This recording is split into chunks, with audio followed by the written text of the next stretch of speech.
Couleurs, animation, personnages sympathiques. Voici les armes pour séduire le joueur sur iPhone, l'un des consommateurs les plus convoités du moment. C'est vrai que sur les iPhones, le jeu est plus petit. Donc souvent, il faut exagérer les mouvements, les rendre plus dynamiques. Au cœur de Montréal, cette jeune société vient d'abandonner les jeux pour PC et autres consoles. Désormais, tous ici mettent leur talent au service de l'iPhone. Stratégie récompensée, en tout leurs jeux ont déjà été téléchargés plus de 5 millions de fois.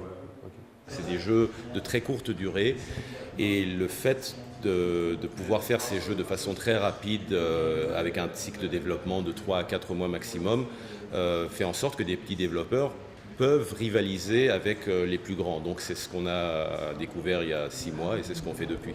L'iPhone a permis de démocratiser l'accès aux jeux, le rendre facile à consommer, le rendre accessible au niveau du prix. Donc on parle aujourd'hui de 300 000 applications sur l'App Store.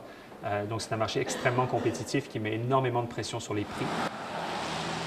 Courses de voitures et autres jeux. À 36 ans, Yan Lee est un consommateur compulsif. Il a déjà une 50aine de titres sur son iPhone, chaque semaine un peu plus. Tu sais, souvent quand tu attends quelqu'un au resto, tu t'ennuies un peu ou tu attends l'avion ou peu importe quand, tu sais, c'est très pratique quand tu n'as rien à faire justement, tu as un truc pour passer le temps.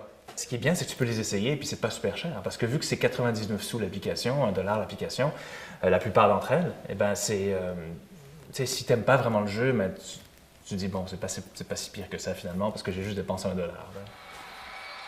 Apple prélève 30% du prix de chaque jeu vendu.